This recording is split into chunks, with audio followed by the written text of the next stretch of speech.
Hey everyone, figured it was time for me to do a little bit of a summary video of the rock hard 4x4 RH 4001-C60 and how it looks installed on the CJ with the Warn M8274 winch. So this one has a side bar that has a bit of a slope to protect it, and I had a lot of challenges when I was putting this together. So I figured it was time to do a little bit of a video, explain what I did, what I learned, and my thoughts. Here goes. So the challenge I had when I was looking for a bumper is I was looking for something that would keep that old school charm of the CJ while giving it a little bit of protection. So I definitely like the width of the stock bumper, but it was so thin and flimsy it was super easy to bend. Hence why I got this one. So I definitely like the thickness of it.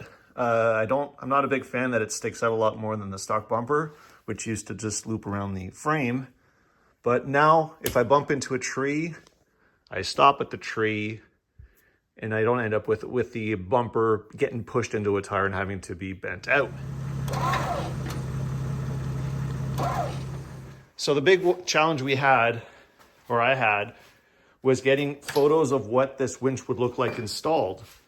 So sadly, there aren't that many people putting them on, or aren't that many people documenting what they look like. So these are the challenges I had when I was installing it on this Jeep. All the challenges I had to do with the fair lead.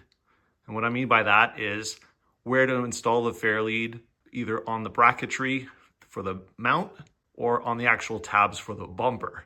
So after a lot of trial, a lot of errors, I figured that this was the way to install it.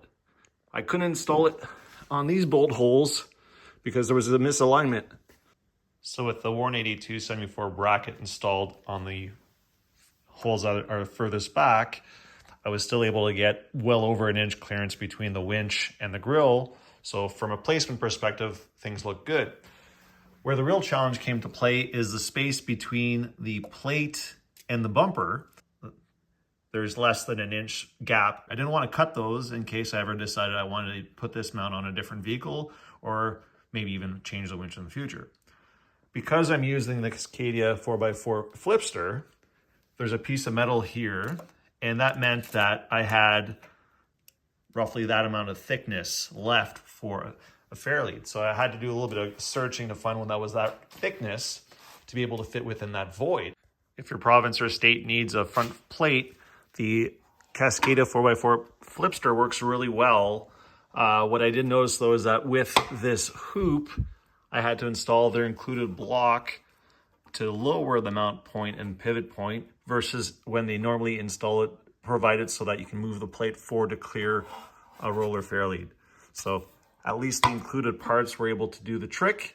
And I also had to get some larger washers to be able to squeeze this and not end up with these little bolts sliding through the openings for the plate.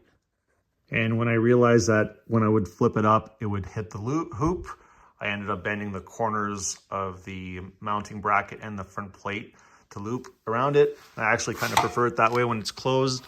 It's nice and tight on both sides. Doesn't stick out as much.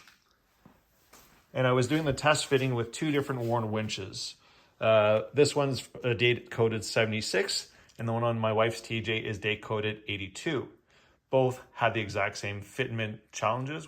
So my only gripe with the mounting bolts is the fact that on this side, you're kind of forced to have this bolt pushing against the frame. I could have, I guess, chopped the bolt and found a way to hold it while tightening. This one, there's plenty of space. The other challenge I had installing this winch on the CJ frame was the thickness of the CJ frame itself.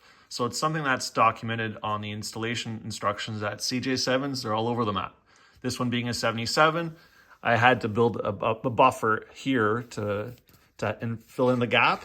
And also I had to put a shim between this heavy-duty leaf spring shackle hanger so that the tab could clear underneath the bumper. Nice thing is that I've got literally like a hair clearance when I loosen that lower bolt. And when I tighten it, it doesn't move at all. So I'm able to pull off the bumper, put it back on by removing those 4 bolts.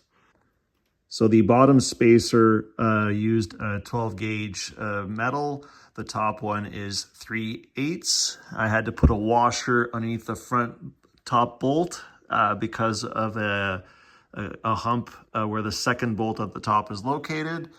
And to make my life easier, I ended up with a second piece of 3/8 at the bottom to be able to work with a little bit of a edge for the top part that connects the two frame rails. So with the winch placed at that location, I get about 2.25 inches distance from the fog light stud to the front of the frame. So that gives you an idea of how deep of a fog light or driving light could be installed on this hoop. On this side, I did add an external air coupler. I also added the optional steering box skid.